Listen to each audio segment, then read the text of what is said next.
dumating na daw yung mga products, yung mga orders nila, pero wala daw yung order ko. And they cannot assure me kung kailan daw yung time na darating siya. So if you want a refund or if you want na i-push through with the order, okay naman daw kung ano daw yung gusto ko. Sabi ko, refund na lang. Ano namang masasabi mo sa bagong camera natin? Hey guys! Good morning everyone! Welcome back to another vlog! And today, we are here in Pangasinan and we are heading to Urdaneta. And pupunta tayong Urdaneta dahil may mga kailangan lang tayong bilhin. Mga pangangailangan sa buhay. Pangangailangan sa buhay. So, bali po, mauubos na naman po ang pera po natin. Kakagaling lang namin nagpa-laundry kasi galing nga kami Manila, 'di ba? Ilang araw kami doon, 5 days. Hindi na ako nag-vlog guys kasi nasa loob lang naman kami ng hospital. So yung vlog ko lang is nung pumunta kami Luneta kasi nasa likod lang siya ng Maddox.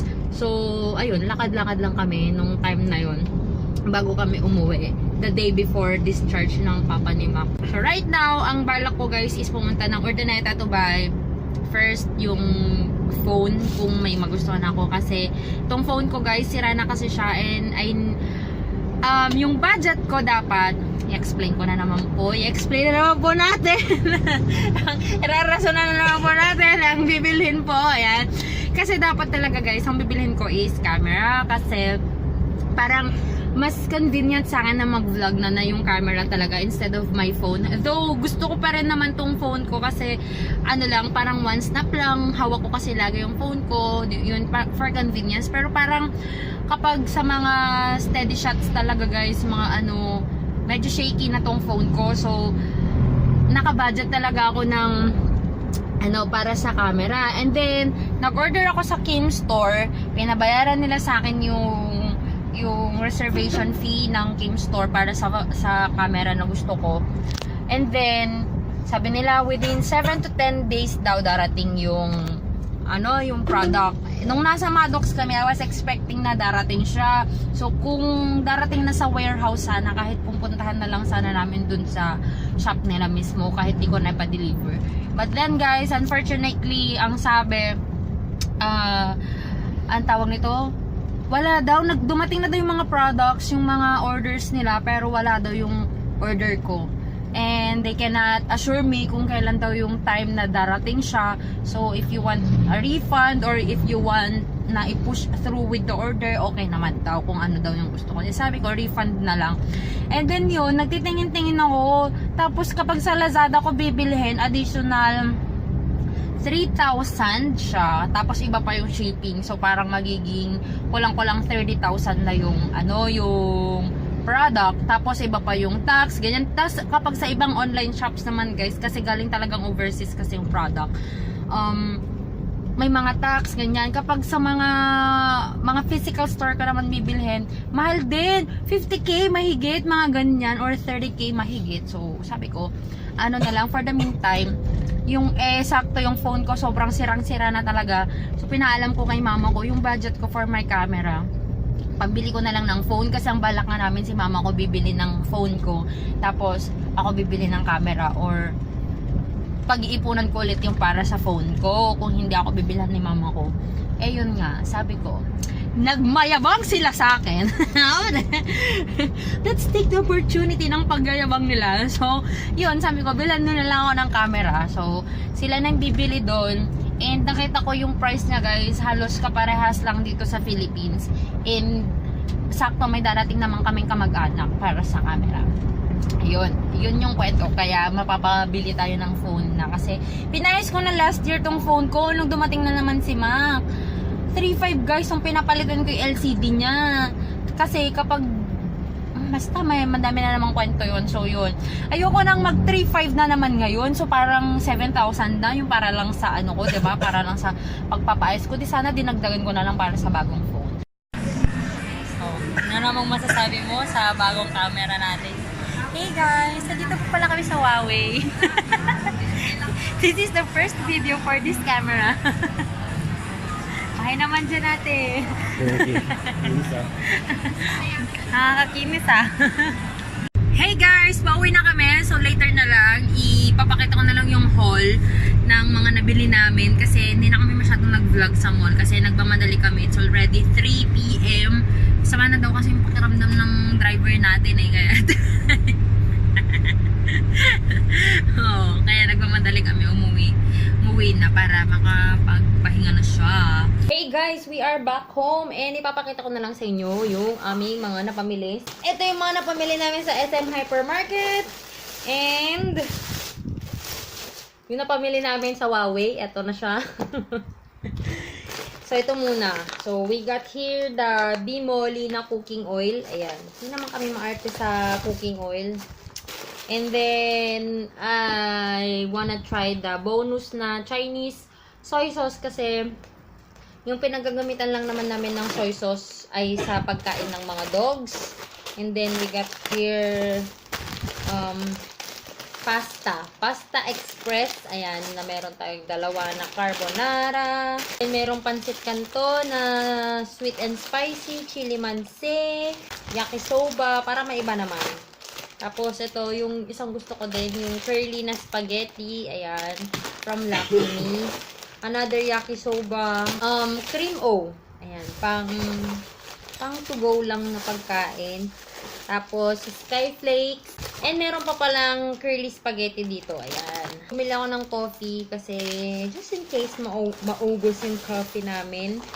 And the rest here is canned goods. Ito, favorite. 555 Spanish. Spanish style sardines. Beef loaf na Argentina. And then Argentina na corned beef and another beef loaf. Tig-dalawa to eh. Yan. Tapos San Marino chili corn tuna. Ayan. Para pag walang makain, may kakainin tayo. Ayan. Ang mga ganap. Meron pa. Kasi parang 3 ata na bags ito. Kaya pala 3 bags. Kasi ito naman sa mga toiletries. Bumili ako ng pang scrub lang. Pang scrub sa floor. Ayan. Tapos, Charmy na cottony pad.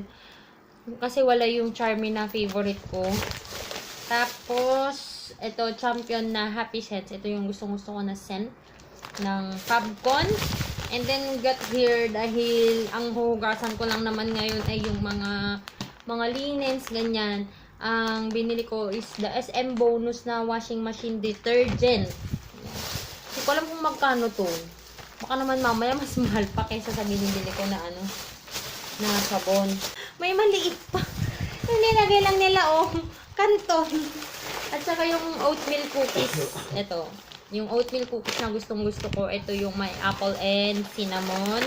Tapos ito naman honey nuts. Ito guys, meron akong binili na dog food. Kasi wala yung roasted beef na dog food ng mga aso. Yun yung gusto ko sanang bilhin. Kaso wala. So sabi ko, try natin yung iba naman. Baka malay mo. Kasi yung mga aso namin, sila Maxi, nagsasawa na rin sila sa mga dog food nila.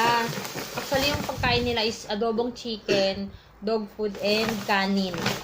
Pag dog food lang din sila kakain. So, ito yung binili ko, SM bonus, pero lamb and rice na dog food. Ayan. Parang 200 plus ata to, or less than 200 yung 2 kilo na siya. And mayroon pa akong mga binili, guys. Ito pala, may binili ako sa bench. Pero ito yung, kasi gusto ko, bumili lang sana ako ng plain white na shirt ko. Wala lang, gusto ko lang. Kasi wala na akong plain white. Pero wala na sila yung mga plain white nila. So, ito. ito yung 2 for 599. So, parang 300 each. Ito siya. Yan. Ito, ayaw ni Mac tong design na to. Pero feeling ko, ang cute naman, cute naman siya, maganda siya sa camera. Yan. Pero ito, hindi siya sa tapat ng boobs. Parang dito siya sa taas. Yan. So, we got that. And we got another shirt. Ito. Parang mas plain siya. Tapos, may detail lang siya na embroidery. Parang patch. Parang ganun. Ayan. Na flower. Parang, hindi ko alam kung anong flower yan. May parang drawing natin nung bata tayo. Yan yun. Tapos, din na kami nag-Watsons. Ito, bumili na lang kami ng, yung phone pala. Ito guys, yung binili ko na phone. Ito guys, yung Huawei Nova 3i. Ayan siya. So, Yung binili kong kulay or yung pinili ko na kulay is Irish blue. Parang may pa-purple na pa-blue. Ganyan. Uy, di pa palang tatanggal to. Ayan. So, eto siya is parang pangatlong markdown na daw niya. So, 11,990 na lang siya. Ito talaga yung original plan ko na bibilhin ko. Kaso nakita ko yung Huawei, ano na yun? P30 Lite. Maganda rin siya. Kaso yun, 16,000. Yung budget ko kasi para sa phone is 18,000. Sana. Hindi mo alam yun. Yun.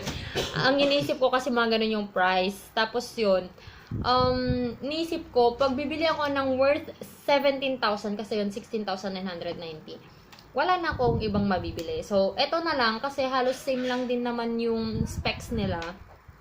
Tapos, 24 megapixel lang din naman. Tsaka, basta, okay lang din naman. Pero yung camera niya kasi compared to my Sony is still different. So parang, ewan ko, dahil lang siguro nasanay ako sa open pores na Sony natin compared to the ano. Kasi may mga clips din naman ako guys na makikita nyo yung difference ng Sony XA Ultra tsaka itong Huawei na Nova 3i. Dito sa vlog na to. So iba-iba yung quality niya. So yun, hindi ko alam. Pero parang mas bet ko pa rin ito. Parang mas, alam mo yun, parang mas totoo siya. Ganon. And ito, binili ko na lang yung tig to 12,000, 11,990 kapag cash. Pero kapag i-home credit mo siya, parang may additional siya na 280. Parang ganun. So parang more than 12,000 siya. Sabi ko, i-cash na lang. Kasi ayoko nang problema ng monthly na payment. Tapos meron siyang free na monopod. Papamigay ko na lang to. Pang giveaway na lang natin to. May pinag-giveaway na naman ata ako dati na ganito na monopod. Ito, yung ring. Yan. Tapos bumili ako ng case niya. Ito lang yung nabetan ko na case. Kasi halos lahat na pang millennial na yung mga pang unicorn, ganyan eh. Siyempre kapag mag-duty ako, pag binubulsa ko siya, kitang-kita yung ganun ng unicorn. So, hindi yun pwede. So, yun lang guys, yung binili namin. Hindi na kami nagpunta ng Novo, hindi na kami nagpunta ng 168 kasi masama daw yung pakiramdam ni Mac. Kung naririnig nyo, may tumatahol po sa background. That's it for this vlog, guys. I hope you enjoyed watching this video. And if you haven't followed me yet on my Instagram and on my Facebook, the name is Joy of Mia. And I'll talk to you guys on my next one. Bye!